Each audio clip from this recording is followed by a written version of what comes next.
I was walking around with guns, you know, I strapped to me, and I remember one time in the motel room, you know, I think it was at a real peaking stage when, I lost my family, I had nothing to lose. I was just waiting for someone to walk through that door because my paranoia had kicked in then as well. Just waiting for someone to come on. And when you're quiet, when it's quiet and you're by yourself and you're in that stage, your manifestation in your head just... And I was just waiting, I didn't care who it was. Just walked through that door.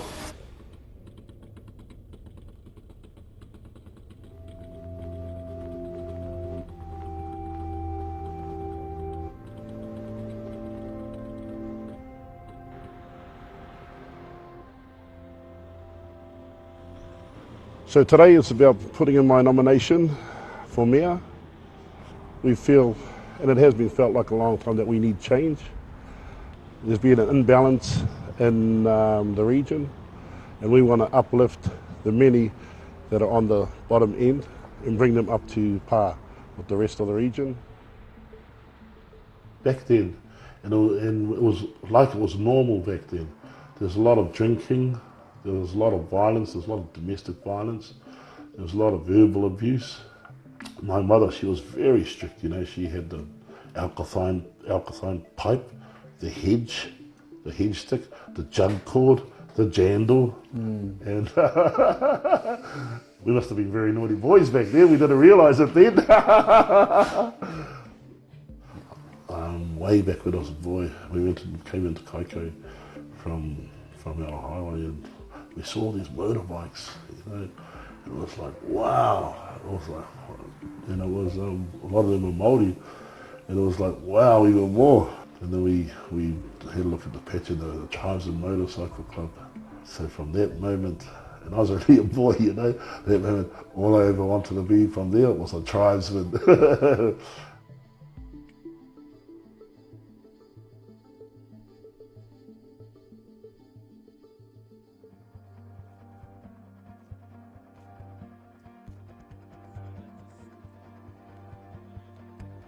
I looked at it as nothing else than it's none of my business. Well, you know, I could see the dysfunction happening, but on the other hand, I was collecting money from it. You know, I was getting a new motorcycle, I was getting a new car, I was getting new clothes, I was going to clubs, shouting, all that kind of stuff.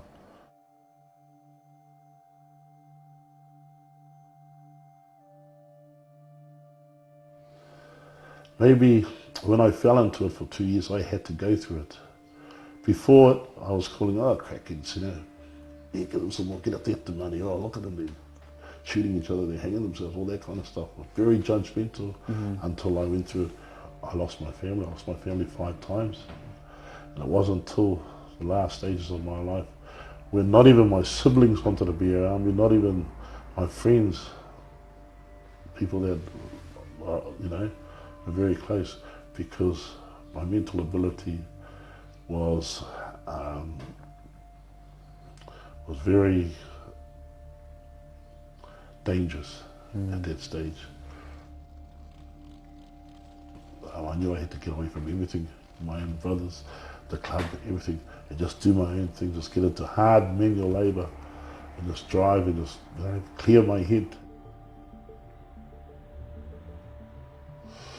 I knew that I needed change, but I didn't know where to go to ask for change, because a lot of Māori men have been, and men I suppose in general, have been brought up to be hard men, you know, don't show no emotion, don't cry, you know, it's looked at as a weakness. So therefore we hold everything inside of us, and there could be a storm brewing inside of us, you know, depression, everything, but we ain't gonna show it. We've got to have this facade that, okay, we've got that strong front in front of us.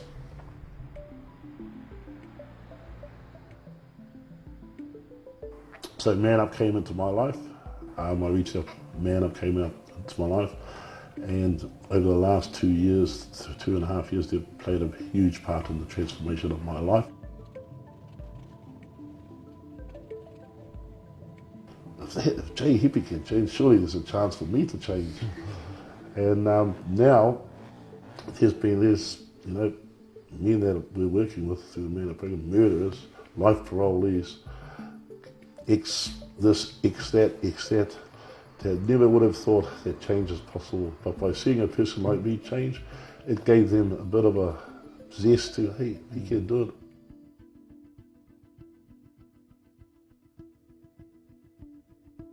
And I listen to the people.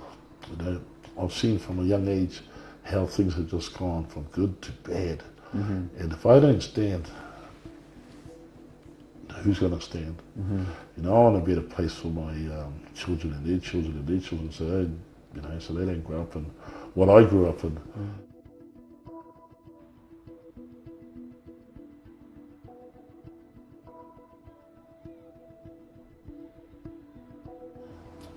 Can you tell me when was the last Māori mayor? There's been no interest. It's been played down, I say. There's been no education on it. There's been no real highlighting or no awareness as to why we should vote. It just hasn't interested Māori at all. Well, even me, I've never voted ever.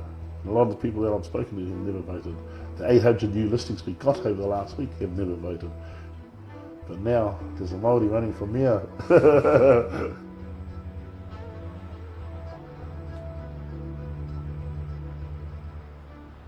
We've got people on the ground, go door knocking.